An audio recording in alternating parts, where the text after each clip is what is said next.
హరి ఓం శ్రీ గురుభ్యో నమః. శ్రీ గురుభ్యో నమః.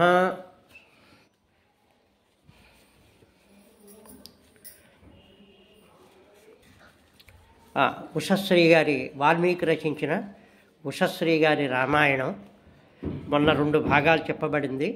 3వ భాగం చదువుతున్నాను. కావలసిన వాళ్ళు వినండి. ఉచ్చారణ దోషాలు ఉంటే క్షమించండి.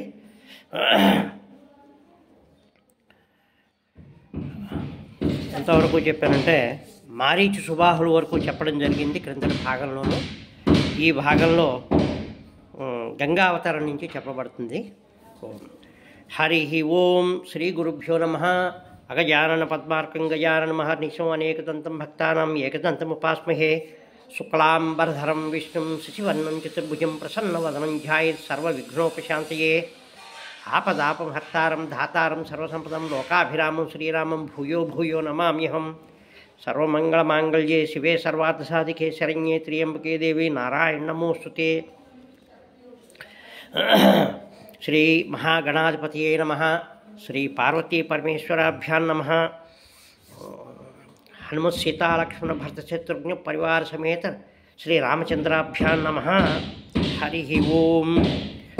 గంగావతరణం మొన్న ఎక్కడ వరకు చెప్పుకున్నాం మనం? మారీచు సుబాహుల వరకు చెప్పుకున్నాం.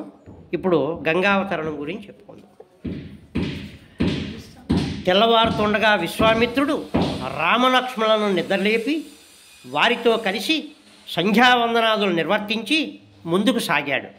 ఆయన వెంట దాశరథులు నడుస్తున్నారు. పవిత్ర గంగానదిని సమీపించి స్నానం చేసి పితృదేవతలకు తర్పణాలు విడిచి అగ్నిని ఆరాధించి భోజనాలు ముగించారు. అక్కడి మునులు మహర్షికి నమస్కరించి కూర్చున్నారు. విశ్వామిత్రుడు, రామచంద్ర, ఈ పవిత్ర స్రవంతి 3 లోకాల్లోనూ ప్రవహిస్తూ ఆయా లోకాల ప్రాణులను పునీతం చేస్తున్నది. హిమవంతుని పెద్ద కుమార్తె అయిన ఈమెను దేవతలు ప్రార్థించి స్వర్గలోకానికి తీసుకువెళ్ళారు. ఆమెను దివి నుండి భూమికి దింపినవాడు సగరుని మునిమనవుడు భగీరథుడు. ఈయన మీ సూర్యవంశ క్షత్రియుడు. అంటే గంగానది ఎలా వచ్చిందో వివరణ ఇస్తున్నారన్నమాట. సగరునికి 2 భార్యలు. వాళ్ళ పేర్లు కేళిని, సుమతి.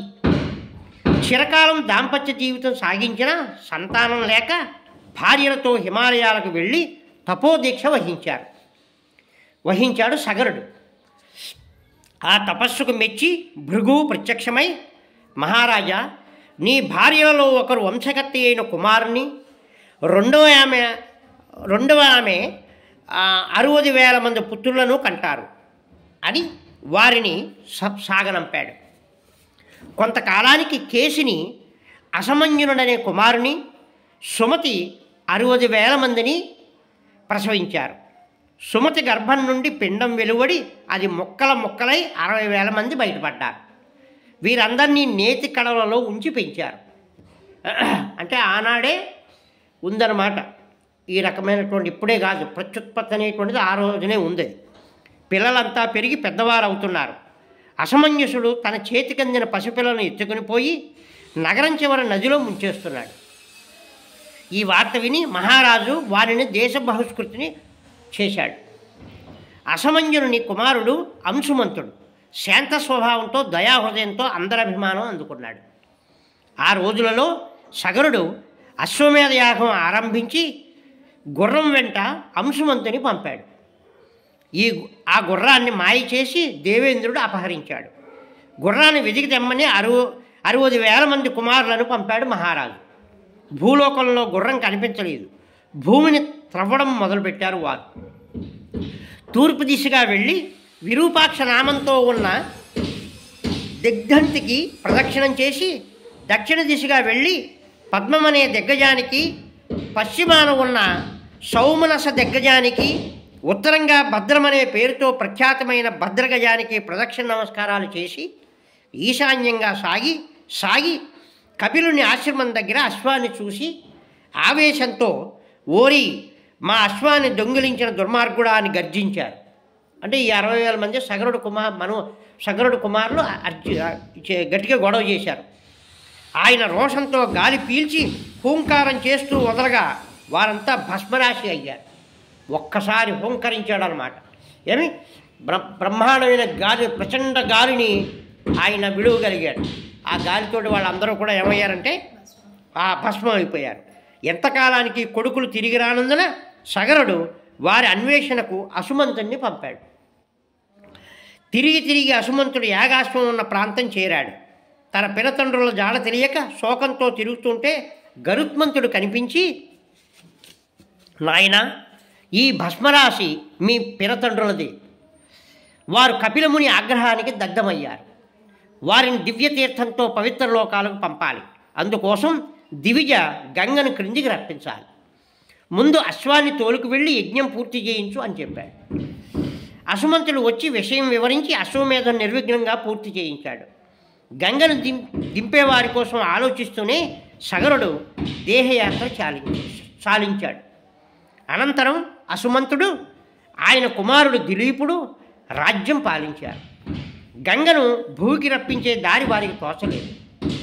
దిలీపుని కొడుకు భగీరథుడు సింహాసనం అధివసించి తన ప్రపితామహులకు ఉత్తమ గతులు కల్పించడానికి గంగను భూమికి దించాలనే దృఢదీక్షతో గోకర్ణ క్షేత్రంలో తపస్సు చేసి బ్రహ్మని ప్రసన్నుని చేసుకుని తన వాంఛ తెలిపాడు. భూమికి దిగే గంగను భరించగలవాడు శివుడని బ్రహ్మ చెప్పగా పరమశివుని గూర్చి తపస్సు చేసి ఆ పరమశివుని అనుగ్రహంతో గంగను ఆయన జటాజూటం మీదికి అవతరింపజేసి ఆ శిరస్సు నుండి బిందుసరంలో విడిపించగా అది 7 పాయలుగా విడివడు. అంటే గంగ అలా వచ్చిందన్నమాట. అందులో హ్లాదిని, పావని, నళిని నామాలతో తూర్పుగా, సుచక్షుప, సీత, సింధు నామాలతో పశ్చిమంగా, 7వ పాయ భగీరథుని వెంట భాగీరథిగా ప్రవహించింది. ఆ ప్రవాహం జహును మహర్షి ఆశ్రమ ప్రాంతాన్ని ముంచివేయగా ఆయన ఆ జలాలను చుక్క మిగలకుండా ఆపోషణం పట్టి తిరిగి దేవతల ప్రార్థనతో చెవి నుండి విడిచాడు. ఆచమనం చేసేసాడనమాట. నీళ్ళల్లో పోసుకుని ఓం కేశవాయ స్వాహ అన్న లోపలికి వెళ్ళిపోయింది. అప్పుడు మళ్ళీ ప్రార్థించారు. ప్రార్థిస్తే చెవిలోంచి వదిలాడు. అది మొదలుగా దాన్ని జాహ్నవి అని పిలిచారు. చెవిలోంచి వచ్చింది కాబట్టి జాహ్నవి అయింది. అలా తన వెంట ఆ దివిజ వాహినిని నడిపించి ప్రపితామహుల భస్మరాశిపై ప్రవహింపజేసి వారికి పుణ్యలోకాలు ప్రాప్తింపజేశాడు. అది గంగావతరణ గాథ అని విశ్వామిత్రుడు చెప్పగా రామలక్ష్మణులు ఆశ్చర్యంగా విని ఆనందంగా నిద్రించారు. తెల్లవారుతుండగా లేచి సాంధ్యాకృత్యాలు నిర్వర్తించి గంగను దాటి నడుస్తున్నారు. అక్కడికి ఆ గంగావతరణ అయిందనమాట. గంగ దివి నుండి భూకి ఎలా వచ్చిందో తెలియజేశాడు విశ్వామిత్రుడు. శ్రీరామచంద్రుడు రామలక్ష్మణులకి తెలియజేశాడు అన్నమాట. అహల్య తర్వాత అహల్య ప్రయాణపు పడలిక తెలియకుండా విశ్వామిత్రుడు తాము నడుస్తున్న ప్రాంతాల కథలు గాథలు కమనీయంగా చెబుతుంటే రామలక్ష్మణులు ఆసక్తితో వింటూ వెడుతున్నారు. మిథిలా నగరం సమీపించే వేళ ఒక సుందర వనం జనసమూహంతో కనిపించింది. రాముడు విశ్వామిత్రుని వైపు చూశాడు. విశ్వామిత్రుడు, నాయనా, ఒకనాడిది జనసమూహంతో కలకలలాడుతూ ఉండేది. దేవతలు కూడా విహరించేవారు. అహల్యా సమేతంగా గౌతముని ఇక్కడ తపస్సు చేసుకునేవాడు. అతిలోక సౌందర్యైన అహల్యయందు మనసు పడి దేవేంద్రుడు ముని ఆశ్రమంలో లేని సమయంలో అహల్యను సమీపించి తన వాంఛను తెలిపాడు. రామభద్ర, కామం ఎంత చెడ్డదో చూశావా? దేవేంద్రుడంతటి వాడు కామించి వ్యామోహంతో ఆమెతో సంసార సుఖం అనుభవించ తలంచాడు. సురేంద్ర, నేను కృతార్థురాలను అయ్యాను.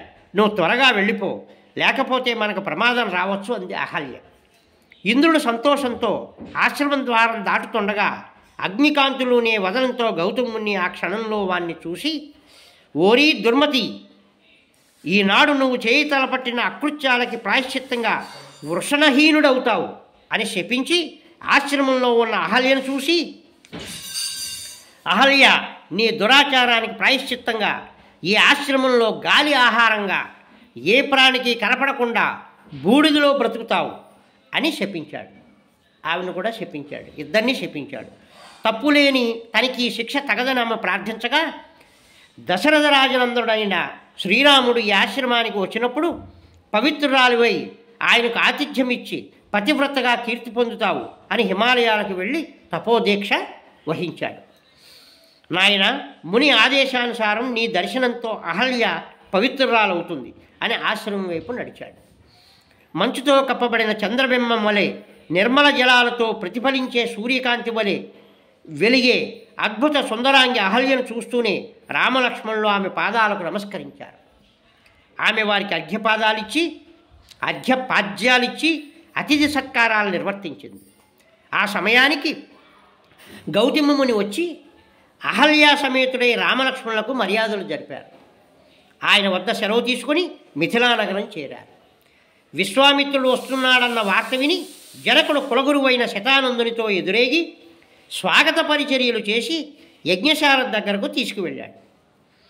ధనుర్భంగం, అప్పుడు సీతాదేవిని వివాహం చేసుకోవడానికి ధనుర్భంగం, దాని గురించి అన్నమాట. జనకుడు వినయంగా విశ్వామిత్రుని సుఖాసనం మీద కూర్చుండబెట్టి, బ్రహ్మర్షి, ఈ యాగం మరొక్క 12 రోజుల్లో పూర్తవుతుంది. అంతవరకు తమరు ఇక్కడ ఉండి మమ్ము ధన్యులను చేకూరుతున్నాను అనగా ఆయన చిరునవ్వుతో అంగీకరించాడు. మహర్షి పద్మదళ విశాల నయనులు, సింహ సదృశ గమనులు, వీరులు అయి అశ్వినీ దేవతల వలె వెలిగే ఈ యువకులు ఎవరో తెలుసుకోవాలని ఉంది అన్నాడు జనకుడు. అప్పుడు విశ్వామిత్రుడు, మహారాజా, వీరు దశరథ నందనులు. సిద్ధాశ్రమంలో మేము సాగించిన యాగాన్ని విఘ్నం చేయడానికి వచ్చిన రాక్షసులను సంహరించి అహల్యకు శాప విమోచనం కలిగించి ఇక్కడ సింహధనస్సును తిలకించడానికి వచ్చారు. పెద్దవాడు రాముడు, చిన్నవాడు లక్ష్మణుడు అని తెలియజేశాడు. ఆ మాటలు వింటూనే అహల్యానందనుడైన శతానందుడు సంతోషంతో, మహాముని అంటే అహల్య కొడుకు పేరు శతానందుడు. ఈ శతానందుడు ఎవరు? మిథిలానగరాధీశుడైనటువంటి జనకుని యొక్క మంత్రి, కులగురువు అన్నమాట. అది మహాముని, నా తల్లికి శాప విమోచనం చేసి మా ఆశ్రమంలో రామలక్ష్మణులు అతిథి పూజలు అందుకుని వచ్చారా? మా తండ్రి గారు తిరిగి వచ్చి మా అమ్మగారితో తపస్సు చేసుకుంటున్నారా? విశ్వామిత్రుడు, శతానంద, ఈ విషయంలో నేను సావధానంగా ఉన్నాను. జమదగ్నితో రేణుకోలే మీ తల్లి నాయనగారితో సుఖంగా ఉన్నది. శతానందుడు, రామభద్ర, ఈ విశ్వామిత్ర మహర్షి అనుగ్రహం పొందిన అదృష్టవంతుడు నువ్వు. ఈయన కథ నీకు తెలియదు. అంటే విశ్వామిత్రుడు గురించి రాముడికి పూర్తిగా తెలియదు. శతానందుడు వివరించి చెబుతున్నాడు అన్నమాట. వేదశాస్త్రవిధుడై, ధర్మనిరతుడై, చిరకాలం ప్రజాపాలన సాగించి శత్రు సంహారం చేసిన మహావీరుడు ఈయన. ఎవరు? విశ్వామిత్రుడు. ప్రఖ్యాతి పొందిన రాజవంశంలో పుట్టిన కుశనాభుని కుమారుడు గాధి నందనుడు ఈ విశ్వామిత్రుడు. అంటే విశ్వామిత్రుడు తండ్రి పేరు గాధి, బ్రహ్మర్షి. ఆయన బ్రహ్మర్షి ఎలా అయ్యాడో చెబుతున్నారు. విశ్వామిత్రుడు ఒరిజినల్గా రాజర్షి, ఆయన బ్రహ్మర్షి అయ్యాడు. ఎలా అయ్యాడో చెబుతున్నాడు.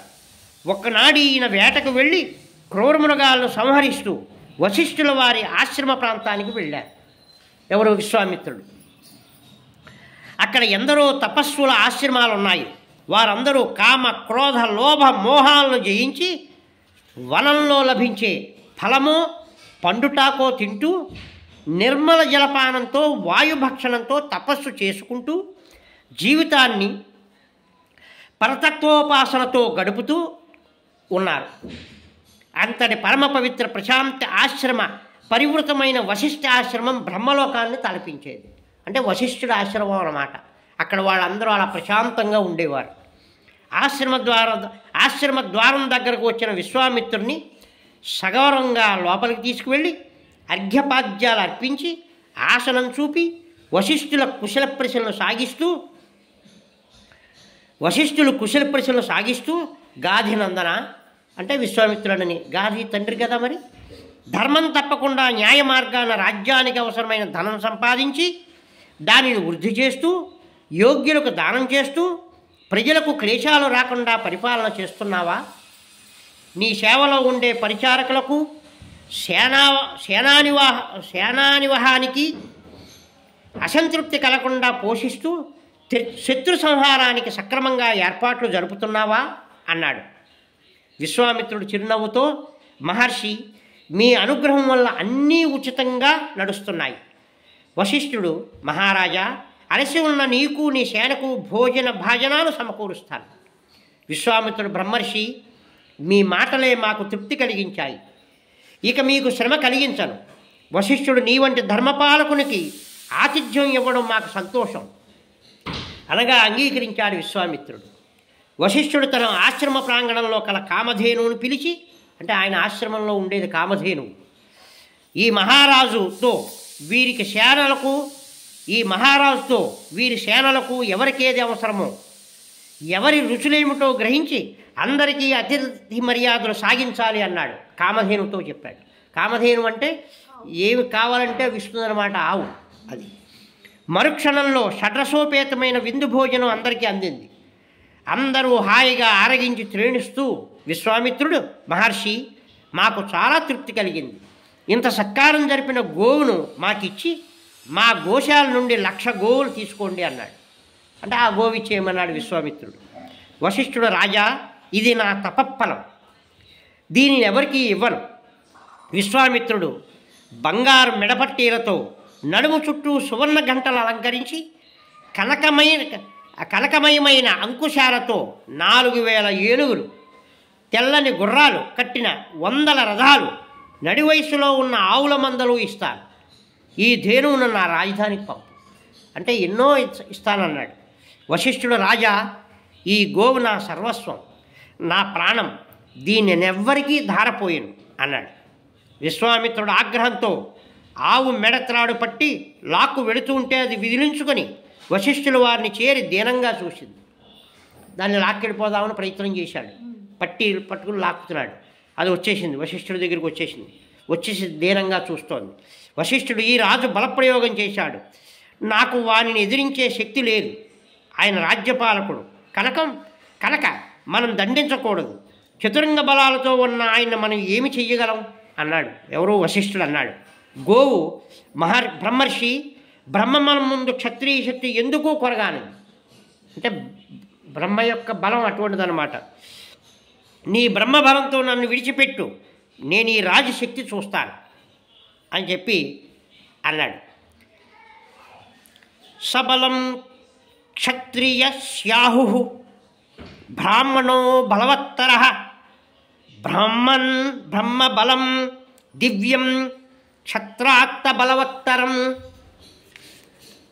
వశిష్ఠుడు అంగీకరించాడు. అంటే ఆవిడేమందంటే, కామధేనువు నేనే చూసుకుంటాను, ఏమి నువ్వు అనుజ్ఞ ఇవ్వమంది, సరే నేను ఏమి చేయలేను కాబట్టి నేను ఆజ్ఞిస్తాను, నువ్వు రక్షించుకో అన్నాడు. వశిష్ఠుడు అంగీకరించాడు. ఆ గోవు అంబారావం చేసింది.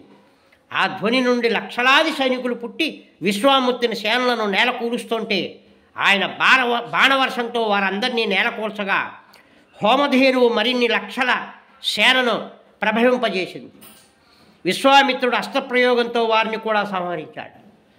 విశ్వామిత్రుని పుత్రులు 100 వశిష్ఠుని మీదికి ఆయుధాలతో అడుగువేయగా ఆయన ఆగ్రహంతో హుంకరించాడు. వారు భస్మమయ్యారు. అంటే విశ్వామిత్రుడు కొడుకులున్నారు వాళ్ళు 100 మంది వశిష్ఠుడి మీదకి వచ్చారు. వశిష్ఠుడు వాళ్ళందరినీ ఏం చేశాడంటే ఒక్కసారి హోంకరించాడు. అంటే బ్రహ్మర్షులు హోంకరిస్తే చాలు, అంతే, అక్కడంతా భస్మమే, వారు భస్మమయ్యారు. అది చూచి ఈయన దీనవదనంతో వెనుదిరిగిపోయి తపస్సు ప్రారంభించాడు. ఇంక విశ్వామిత్రుడికి ఇవన్నీ అనవసరం, బ్రహ్మర్షి బలం ముందు మనం ఎందుకు పనికిరామని అర్థమైంది విషయం. వెంటనే వెళ్ళాడు, తపస్సు మొదలెట్టాడు. యాక్చువల్గా క్షత్రియుడు వెళ్ళి తపస్సు మొదలెట్టాడు. పరమశివుడు ప్రత్యక్షమై వరం కోరుకోమనగా ధనుర్వేదం అంతా అనుగ్రహించమని అర్థించాడు. శివుడి గురించి తపస్సు చేశాడు. నాకు ధనుర్వేదం అంతా కావాలన్నది. అంటే తపస్సు మామూలుగా చేయలేదు, చాలా భయంకరమైన తపస్సు చేశాడు. నాకు ఏం కావాలన్నాడు శివుడు ప్రత్యక్షమై, ధనుర్విద్య అంతా అనుగ్రహించమన్నాడు. శివుడు అనుగ్రహించాడు. విశ్వామిత్రుడు వీర గర్వంతో వశిష్ఠుని ఆశ్రమం చేరి అస్త్రప్రయోగంతో సర్వనాశనం ఆరంభించాడు. అంటే బోళ్ళని అస్త్రాలన్నీ వచ్చాయి కదా దాంతో. అది చూసి వశిష్ఠుడు, విశ్వామిత్ర, క్రూరుడివై తపోవనం నాశనం చేసిన ఫలాన్ని అనుభవిస్తావు, అని సర్వ అస్త్రశక్తిని నాశనం చేసి బ్రహ్మాండాన్ని వానికి ఎదురుగా పెట్టాడు. విశ్వామిత్రుడు ఆగ్నేయ, వారుణ, ఐంద్ర, పాశుపత, గాంధర్వ, పిశాచ, కాలపాశాది అస్త్రాలన్నీ ప్రయోగించి ప్రయోజనం లేక బ్రహ్మాస్త్రం సంధించి విడిచాడు. అన్ని బ్రహ్మదండం ముందు భస్మం కాగా వేడు నిట్టూర్పు విడిచాడు. బ్రహ్మదండం అంటే ఇలా చేతి కింద పెట్టుకుంటా దండం ఎదురుకుండా పెట్టాడు, అంతే. అన్ని బాణాలు వచ్చి అందరూ కలిసిపోతున్నాయి.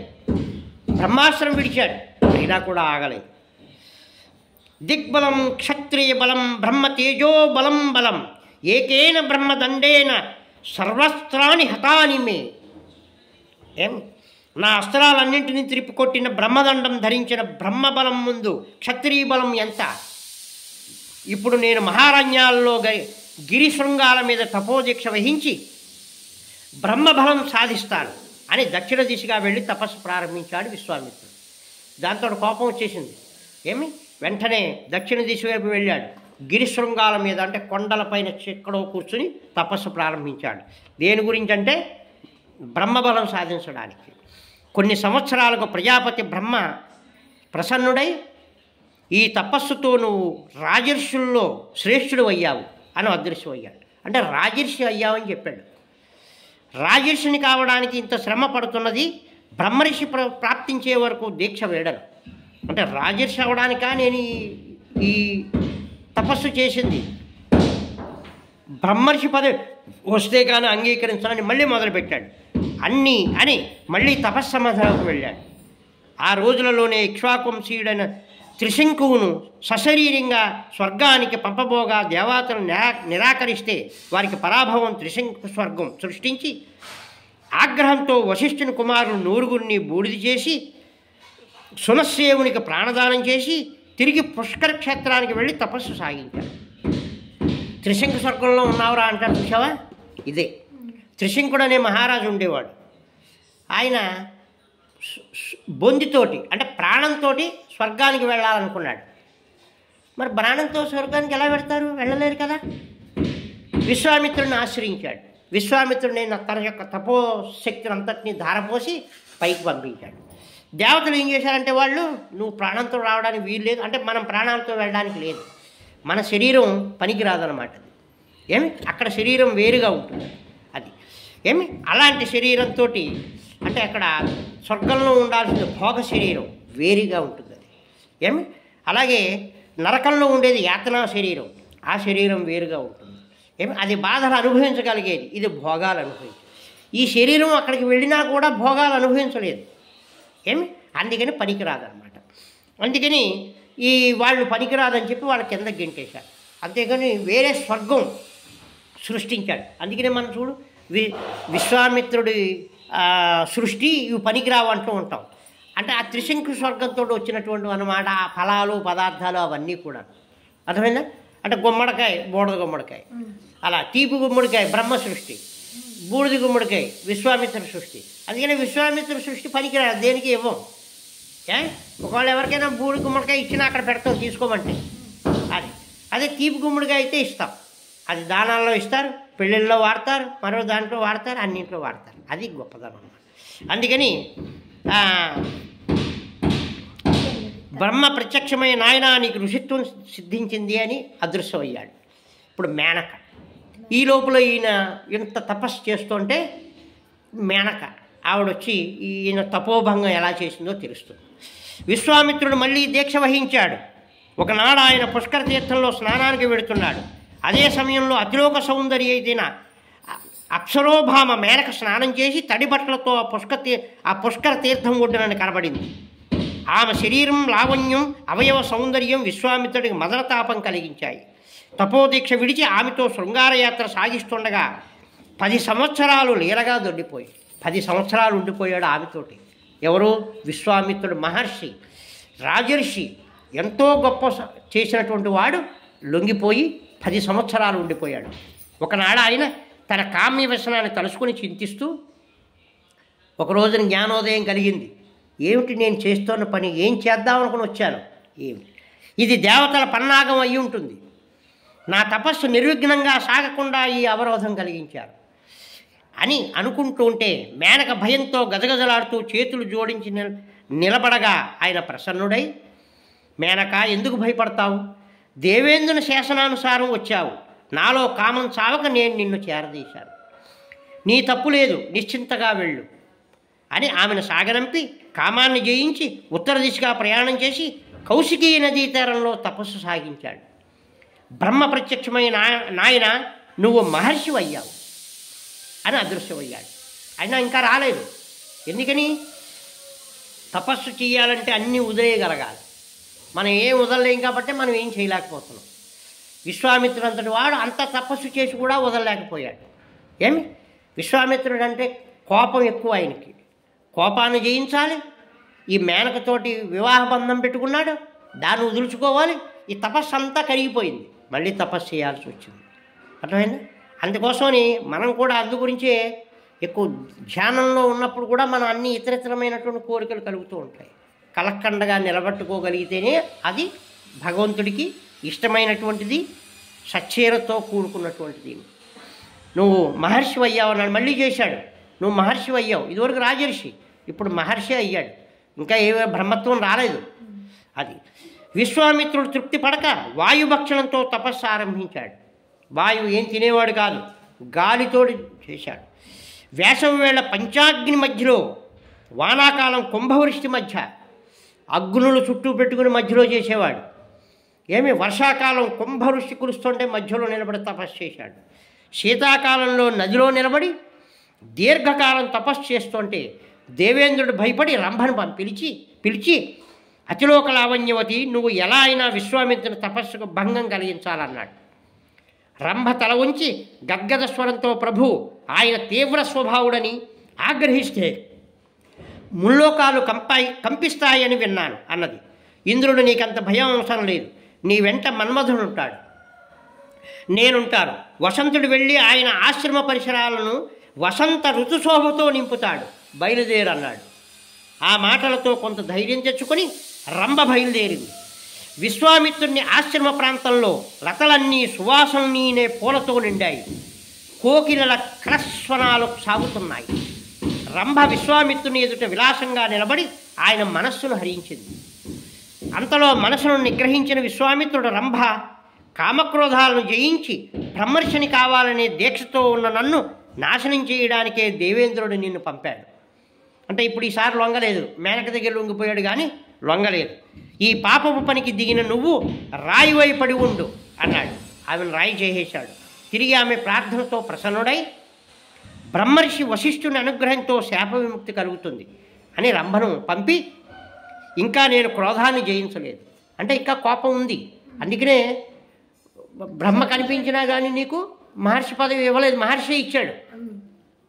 నేటి నుంచి మౌనవ్రతంతో ఇంద్రియాలను స్వాధీనం చేసుకుని బ్రహ్మర్షిత్వం సాధిస్తాను అని నిశ్చయంతో తూర్పు దిక్కుగా వెళ్ళి యోగనిష్టతో గాలి కూడా పీల్చకుండా, చూసావా, తపస్సు చేస్తుంటే ఆయన శిరస్సు నుండి అగ్ని బయలుదేరింది. అది లోకాలను భస్మం చేయగలదని భయపడి బ్రహ్మ విశ్వామిత్రుని చేరి, బ్రహ్మర్షి ఇంద్రియాలను జయించి లక్ష్యాన్ని సాధించావు, దీర్ఘాయుర్దాయం సిద్ధించింది, తపస్సు చాలించు అన్నాడు. విశ్వామిత్రుడు, వేదజ్ఞానము బ్రాహ్మణత్వము నాకు సిద్ధించాయని బ్రహ్మర్షి శ్రేష్ఠుడైన వశిష్ఠుల వారు చెప్పే వరకు దీక్షను సాగిస్తాను. బ్రహ్మగారు వచ్చి స్వయంగా చెప్పినా వినలేదు, నాకు కుదరదు, బ్రాహ్మణత్వం సాధించానని ఎవరు చెప్పాలి? వశిష్ఠుడు వచ్చి చెప్పాలట. ఎందుకంటే ఆయన సకల సిద్ధి పొందినటువంటి ఆయన కాబట్టి ఆయన చెప్పాలి. దేవతలు వశిష్ఠుల వారిని రప్పించి ఆయన చేత ఆ మాట అనిపించారు. విశ్వామిత్రుడు దీక్ష విరమించాడు. దేవగణాలు అమరావతి చేరాయి. రామభద్ర, ఈ విశ్వామిత్రుడు ఎంత తపస్సంపన్నుడో, తేజశీలియో, ధర్మతత్పరుడో తెలిసిందా అని కథ ముగించాడు శతానందుడు. ఇవన్నీ ఎవరు చెప్పారు? శతానందుడు రామలక్ష్మణుడికి చెప్పాడు. జనకుడు, బ్రహ్మర్షి, మా గురువుల నోట మీ శక్తి వినినా మాకు సంతోషంగా ఉంది. అప్పుడే సూర్యుడు అష్టాద్రి చేరుకున్నాడు. మీరు సాంధ్యాకృత్యాలు ముగించి ఆరగించి విశ్రమించండి, రేపు మీ దర్శనం నేను చేసుకుంటాను అని సెలవు తీసుకున్నాడు. శివధనస్సు ఇప్పుడు అసలైంది ఇది. శివధనస్సు తూర్పు దిక్కులో అరుణ కిరణాలు నడయాడుతుండగా విశ్వామిత్రుడు రామలక్ష్మణులతో మేలుకొని సంధ్యావందనాదులు సక్రమంగా సాగించే సమయానికి జనక మహారాజు వారి విడిది భవనానికి వచ్చి సగౌరవంగా రాజభవనానికి తీసుకువెళ్ళి ఉచితాసనాల మీద కూర్చుండజేసి అతిథి పూజ జరిపి, మహర్షి తమ సేవ కోసం ఎదురు చూస్తున్నాను, ఆజ్ఞాపించండి. తాము ఏ కార్యసాధనకు విచ్చేశారో వివరిస్తే క్షణాల్లో నెరవేరుస్తాను అన్నాడు. మహర్షి, మహారాజా, ఈ రాకుమారులు శివధనస్సును చూడాలని కుతూహలపడుతున్నారు అని విశ్వామిత్రుడు అనగానే, మనకి సినిమాల్లోనూ వాటిలోనూ అదేదో దాన్ని స్వయంవరం పెట్టినట్టు, ధనస్సు పట్టుకొచ్చినట్టు, దాన్ని విరిచినట్టు చూపిస్తారు. అప్పుడు అదేం లేదది, అర్థమైందా? విశ్వామిత్రుడు తీసుకెళ్ళాడు వాళ్ళిద్దరు, నేను ఎవరిని, రామలక్ష్మణుని. వాళ్ళు చూస్తామన్నారు, తీసుకురా అన్నాడు. తీసుకొచ్చారు. అవన్నీ ఇతర రామాయణాల్లో రాశారు, వాల్మీకి రామాయణంలో అలా లేదు. వాల్మీకి రామాయణమే మనకు ప్రమాణం. ఆ వాల్మీకి రామాయణాన్నే ఉషశ్రీ గారు యాజ్ ఇట్ ఈజ్గా మనకి ఇందులో చెప్పారు. మహారాజా, ఈ రాకుమారులు శివధనస్సును చూడాలని కుతూహలపడుతున్నారు అని విశ్వామిత్రుడు అనగానే, బ్రహ్మర్షి, ఈ ధనస్సు చరిత్ర చెప్పాలి. అసలు ఆ ధనస్సు ఎలా వచ్చింది? మా వంశ మూలపురుషుడు నిమి, అంటే జనకుడు వంశాన్ని చెబుతున్నారు. అసలు మూలపురుషుడు ఎవరు? ప్రతిదానికి మూలపురుషుడు ఉంటారు, అర్థమైంది? మనకు కూడా అంతే. భారద్వాజ మహర్షి మనకి మూలపురుషుడు, అక్కడి నుంచి మనం వచ్చిందన్నమాట. అలాగనమాట నిమి. ఆయనకు 6వ తరంలో దేవరాతుడు సింహాసనాసీనుడైన కాలంలో ఈ ధనస్సు మా ఇంటిని నిక్షేపించారు దేవతలు. అంటే ఈ నిమి ఆయన ప్రారంభం. ఆయన తర్వాత చాలామంది ఉన్నారు. ఇందులో దేవరాతుడు అనేటువంటి మహారాజు సమయంలో దేవతలు ఏం చేశారంటే ఈ యొక్క శివధనస్సును పట్టుకొచ్చి వాళ్ళ ఇంట్లో పెట్టారు. అంటే ఆయన రాజగృహంలో పెట్టారు దేవతలు. దక్షయజ్ఞం విధ్వంసం అయ్యాక దేవతలు శివుడికి ఇచ్చిన ఈ విల్లును దేవతలు మా భవనంలో పెట్టారు. అసలు ఒరిజినల్గా ఇదేది? దక్షయజ్ఞం నాటిది ఆ శివధనస్సు. శివుడు ఆ ధనస్సుతో దక్షయజ్ఞాన్ని చేశాడు. అప్పుడు ఆ శివుడు దేవతలకు ఇచ్చాడు ఆ విల్లుని. ఆ దేవతలు ఏం చేశారు? ఈ దేవరాతుడికి ఇచ్చి నీ దగ్గర భద్రపరచమన్నారు. నేను యాగం తలపెట్టిన భూమిని దున్నుతుండగా దొరికిన బిడ్డకు సీత అని పేరు పెట్టించి పెద్ద చేశాను. తర్వాత జనకుడు వచ్చాడు. ఈ జనకుడికి సీత ఎలా దొరికింది? భూమి దున్నుతుంటే ఆ బిడ్డ దొరికింది. దున్నుతుండగా దొరికిన బిడ్డకు సీత అని పేరు పెట్టాడు. ఆ పిల్లకి సీత అని పెట్టాడు. ఆమెను పెళ్లి చేసుకోవడానికి ఎందరో రాజకుమారులు వచ్చి అర్థించారు. శివధనస్సును ఎక్కిన పెట్టిన వానికి నా కుమార్తెని ఇచ్చి పరిణయం చేస్తానని స్వయంవరం చాటింపజేశాను. స్వయంవరం పెట్టాడు. ఎందరో రాజులు వచ్చి ధనస్సును చూసి నమస్కరించి పెడుతున్నారు, ఒక్కరూ దాన్ని ఎత్తలేదు. ఆ స్వయంవరంలో ఎవ్వరూ ఏమీ చేయలేదు. తమ అసక్తతకు తల ఉంచుకోక నా మీద దాడికి వచ్చారు. దైవానుగ్రహం వల్ల వారందరినీ ఓడించారు. అయితే మిగిలిన కొంతమంది ఏం చేశారంటే యుద్ధానికి వచ్చారు. నువ్వు ఇలాంటివి పెడతావా అని. అయినా వాళ్ళందరినీ కూడా భగవంతుడి దయ వల్ల నేను వాళ్ళని జయించగలిగాను. జయిస్తే వాళ్ళు వెళ్ళిపోయారు. వాళ్ళు దాశరథి ఆ ధనువును ఎక్కువ పెడితే నా బిడ్డనిచ్చి వివాహాన్ని జరిపిస్తాను. చాలా కాలానికి మళ్ళీ వీళ్ళిద్దరూ చూద్దామని వచ్చారు. విశ్వామిత్రుడు తీసుకొచ్చాడు. నువ్వు కనుక దాన్ని ఎక్కువ పెడితే నా బిడ్డనిచ్చి నీకు వివాహం చేస్తానని చెప్పాడు. ఎవరు? జనకుడు. ఆయన ధనస్సును తీసుకురమ్మని సేవకులు ఆజ్ఞాపించాడు. 8 చక్రాల రథం మీద ఉన్న శివధనస్సును సభా ప్రాంగణానికి ఎదురుగా వచ్చింది. 8 చక్రాల రథం మీద దాన్ని పెట్టారు. దాన్ని అది ఎవరు మొయ్యలేరు. అది జనకుడు విశ్వామిత్రుని వైపు చూడగా ఆయన రాముని వైపు సాభిప్రాయంగా కన్నులు తిప్పగా రామచంద్రుడు వినయంగా మునికి నమస్కరించి మందగమనంతో రథాన్ని సమీపించి ధనస్సు మధ్య అందుకొని పైకి నారి సంధిస్తుంటే పిడుగులు పడుతున్న ధ్వని వెలువడి సభాభవనంలోని వారందరినీ కంపింపజేసింది. అంటే అంత ధ్వని ఇచ్చిందనమాట. రామభద్రుడు వంచడం, ధనస్సు విరగడం రెండూ జరిగిపోయాయి. ఏకకాలంలో సంభవించగా చూసి అందరూ ఆశ్చర్యచకితులైపోయారు. జనకుడు సంతోషంతో, మహాముని, నా జన్మ ధన్యమైంది. అసంభవం, అనూహ్యం, అత్యాశ్చర్యం అనుకున్న కార్యాన్ని అవలీలగా సాధించిన దశరథరాజనందనునికి మా జానకినిచ్చి వివాహం జరిపించాలి. మీరు అంగీకరిస్తే అయోధ్యకు దూతలను పంపి దశరథుని రప్పించాలి అని అనగా చిరునవ్వుతో విశ్వామిత్రుడు ఆమోదించాడు. గురువుని అడగకుండా ఏం చెయ్యరు. అందు గురించే ప్రతి చోట శ్రీ గురుభ్యో నమః అని మొదలెడతారు.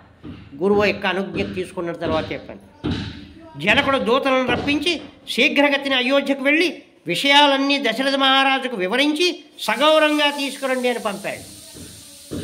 3 రోజులు ప్రయాణం చేసి 3 రోజులు అయోధ్య నుంచి అక్కడ నేపాల్ వెళ్ళాలన్నమాట. నేపాల్లో జనకుల రాజ్యం, అయోధ్యము ఉత్తరప్రదేశ్ ఇప్పుడు మనం చెప్పుకుంటున్నది. అక్కడికి వెళ్ళాలి. 3 రోజులు పట్టింది ప్రయాణం. రథాల మీద, వేగవంతమైన రథాల మీద వెళ్ళారని చెప్పబడింది. 3 రోజులు ప్రయాణం చేసి వారు అయోధ్యలో మహారాజును దర్శించి శివధనుర్భంగ గాథ చెప్పి వివాహం జరిపించడానికి రావాల్సిందని ప్రార్థించారు. సంతోషంతో దశరథుడు వశిష్ఠ వామదేవాది వేదవేత్తలైన గురువులతో మంత్రులతో సంప్రదించి వారు అనుమతి పొంది సుమంత్రుడు రప్పించాడు. వివాహానికి అవసరమైన సంభారాలన్నీ సిద్ధం చేయించి మంత్రి పురోహిత పరివారంతో రథాల మీద బయలుదేరి 4 రోజుల్లో మిథిలా నగరం చేరారు. జనకుడు పరమ సంతోషంతో ఎదురు వెళ్ళి స్వాగత మర్యాదలు సక్రమంగా జరిపించి రాజభవనానికి సమీపంలో విడిది ఏర్పాటు చేసి, ఇక్ష్వాకువంశ సంభూతుడా, రేపు మా యాగం పరిసమాప్తం కాగానే రామ కళ్యాణ క్రతువు సాగుతుంది అన్నాడు. దశరథుడు, విదేహాధీశ, మీరు దాతలు, నేను దానం పట్టేవాడిని, మీరు ఎలా చెబితే అలా నడుచుకుంటాం. చూసావా, కన్యాదానం అన్నారు. మీరు దాత అంటే ఎవరు? ఆడపెళ్లివారు దాత. దానం పుచ్చుకునేవాళ్ళు ఎవరు? మగ పెళ్లివారు పుచ్చుకుంటారు. అర్థమైందా? మీ చెప్పు, ఈ మొక్కని చూపించి చెప్పు మీ అత్తకి వాళ్ళకి. అవును, అంచేతను దశరథుడంతటి వాడు ఏమన్నాడో తెలుసా? విదేహాధీశ, మీరు దాతలు అంటే దానం ఇచ్చేవాడు, నేను దానం పట్టేవాడిని, మీరు ఎలా చెబితే అలా నడుచుకుంటాను అని విడిది భవనానికి వెళ్ళి ఆ రాత్రి జరపవలసిన విద్యుక్త కార్యాలను నిర్వహింపజేశారు. జనకుని సోదరుడైన కుశధ్వజుడు, జనకుడికో తమ్ముడు ఉన్నాడు, అతని పేరు కుశధ్వజుడు, అప్పటికే శాంకస్య నగరం నుండి తన కుటుంబంతో పరివారంతో మిథిలా నగరం చేరుకున్నాడు. జనకుడు సోదర సహితుడై ఉదయ సంధ్యావందనాలు పూర్తి చేసి సభాభవనం చేరి దూతలను పంపి దశరథును రావించి వచ్చిన వారందరికీ చక్కని ఆసనాలు చూపించాడు. దశరథుడు, జనక రాజర్షి, మా కులగురువులు వశిష్ఠులు మా వంశ చరిత్ర వివరిస్తారు. అందు గురించే మనకు కూడా చెప్తారు. ఈ కూర్చోబెడతారు చూసావా, సాయంత్రం కూర్చోబెట్టినప్పుడు ఇవన్నీ చెబుతారు. ఎదురు సన్నాహంలో ఇవన్నీ చెబుతారు. ఇప్పుడు తగ్గించేశారనుకో, సమయాలు అవి లేక. ఆ మాట వింటూనే వశిష్ఠుడు విశ్వామిత్రుని తిలకించి ఆయన చిరునవ్వుతో ఆమోదం గ్రహించి, విదేహాధీశ, శాశ్వతుడు అవ్యయుడు అయిన బ్రహ్మ, ఆయన కుమారుడు మరీచి, వీరికి కాశ్యపుడు ప్రభవించాడు. అనంతరం వివస్వంతుడు, వీని పుత్రుడు మనువు, వారి వంశాంకురం ఇక్ష్వాకు, ఆయన అయోధ్య నేలిన మొదటి రాజు. అంటే ఇక్ష్వాకు వంశం, అందుకని ఇక్ష్వాకుడు అన్నమాట వాళ్ళకి మొదట. ఆయనకు కుక్షి, ఈయన వికుక్షి, అనంతరం జాన, అనరణ్య, పృథు, త్రిశంకు, దుందుమార, మాంధాత, సుసంధి, ధ్రువసంధి, ప్రసేనజిత్తు, రతుడు, అసితుడు, సగరుడు, అసమంజనుడు, అసుమంతుడు, దిలీపుడు, భగీరథుడు, కకుత్సుడు, రఘువు, ప్రవృద్ధుడు, అజుడు, అలా సాగి వచ్చిన వంశంలో అజమహారాజు కుమారుడు మా ప్రభు దశరథుడు. ఈ వంశీయులందరూ సత్యవాక్పాలనతో ధర్మపరాయణులుగా లోకంలో ప్రఖ్యాతులయ్యారు. ఈ వంశంలో దశరథునందనులైన రామలక్ష్మణులిద్దరికీ నీ కుమార్తెలైన సీతను ఊర్మిళలను ఇచ్చి పాణిగ్రహణం జరిపించవలసిందిగా కోరుతున్నానని అర్థించాడు. అంటే జనకుడికి దొరికిన బిడ్డ సీత. అసలు ఇంకో కూతురు ఉంది, ఆవిడ పేరు ఊర్మిళ. ఆవిడ అంటే అప్పచెల్లెళ్ళని ఇవ్వకూడదు అని రూల్ ఉంది మనకి, అవునా? అందుకని ఇక్కడ అప్పచెల్లెళ్ళే, కానీ ఒక ఆవిడ ఆయనకి పుట్టిన ఆవిడ కాదు, అందుకని ఊర్మిళనే ఇచ్చారు. సీతనేమో పెద్ద పేద కింద చూశాడు. అప్పుడు జనకుడు వినయంతో చేతులు జోడించి, మహర్షి మా వంశ చరిత్రను ఆలకించండి. ఇప్పుడు జనకుడు చెబుతున్నాడు. ఇది ఇందాక దశరథుడు చెప్పారు, ఇప్పుడు జనకుడిది ఆలకించండి. మా వంశ మూల పురుషుడు నిమి చక్రవర్తి, ఆయన కుమారుడు మిథి, వీరు నిర్మించినదే మిథిలా నగరం. అది మిథిలా నగరం అంటారు. ఇప్పుడు కూడా నేపాల్లో ఉందన్నమాట. ఇది ఆయనే మా వంశంలో ప్రథమంగా జనకుడు అనే పేరుతో ప్రఖ్యాతులయ్యాడు. మా వంశంలో నందివర్ధన, సుకేతు, దేవరాత, బృహద్రథ, మహావీర, సుధృతి, హర్యస్వ, కీర్తిరథ,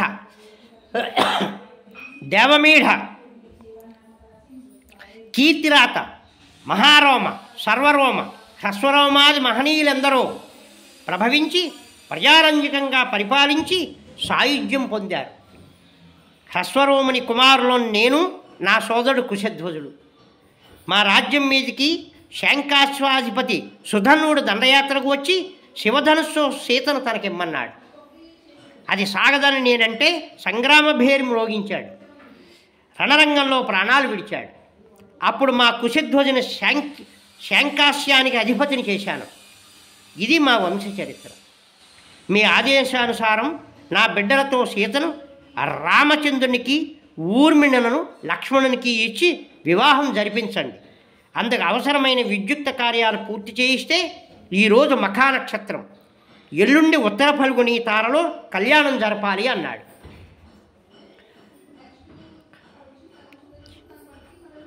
మఖాం యద్యా మహాబాహో తృతీయ దివసే ప్రభో ఫల్గున్యాముత్తరే రాజన్ తస్మిన్ వైవాహికం కురు. విశ్వామిత్రుడు, మీ ఉభయుల వంశాలు ఉత్తమ గుణశీల సంపదలో ప్రఖ్యాతి పొంది విజయం పొందడానికి యోగ్యంగా ఉన్నాయి. మరొక్క మాట అంటే విశ్వామిత్రుడు చెప్పాడు. గురువులు చెప్తే తిరుగులేదు, ఇప్పట్లోలా కాదు కదా, వాళ్ళు ఒరిజినల్ గురువులు వాళ్ళు. ఏమి మరొక్క మాట, నీ సోదరుని వద్ద 2 కన్యామణులు ఉన్నారని విన్నాను. వారిని మా భర్త శత్రుఘ్నునికి ఇచ్చి 4 వివాహం జరిపించమని అర్థిస్తున్నాను. ఇక్కడ మళ్ళీ అనుమానం రావచ్చు, మరి సోదరుడు కుమారులు 2 కన్యామణులు అంటే 2 అప్పచెల్లుళ్ళు కదా, అప్పచెల్లుళ్ళు మరి ఎలా ఇస్తారు? అన్నదమ్ములకి ఇవ్వకూడదని కదా. కానీ ఇక్కడ ఏమిటి, ఇక్కడ భర్త శత్రుఘ్నులు 2 ఒక తల్లి బిడ్డలు కాదు. అందుకని లక్ష్మణుడు శత్రుఘ్నుడు ఒక తల్లి బిడ్డలు. అందుకోసమని ఈ రకంగా చెప్పారన్నమాట. ఏమి అందుకే 4 అర్థించమని చెప్పారు. జనకుడు వశిష్ఠుల వారి వైపు సాభిప్రాయంగా చూశాడు. ఆయన పండుగడ్డం సందుల నుండి చిరునవ్వు వెన్నెల కనిపించగా సంతోషంతో జనకుడు, తపస్సంపన్నులైన మై సంకల్పం మాకు శిరోధార్యం, శ్రేయోదాయకం. మా కుశధ్వజుని బిడ్డలు మాండవీ శృతకీర్తుడు, భరత శత్రుఘ్నులకు ఇవ్వడానికి సంతోషిస్తున్నానన్నాడు. దశరథుడు జనకుని ప్రశంసించి మునీందరులతో పరివారంతో విడిదికి చేరి వివాహావసర కార్యాలు విద్యుక్తంగా నిర్వింపజేసి లేగదూడలతో అలరారే కొండ పొదుగులు కల గోవులను, బంగారు కొమ్ములున్న వారిని వేద విధులందరికీ భూరి దక్షిణతో దానం చేసి సంతృప్తులను చేశాడు. అప్పటికి కేకేయ రాజనందనుడు కైకేయి సోదరుడు యుధాజిత్తు వచ్చాడు. కళ్యాణ వేదిక ఏమి అక్కడ కాపుదామా? సరే, మిగిలింది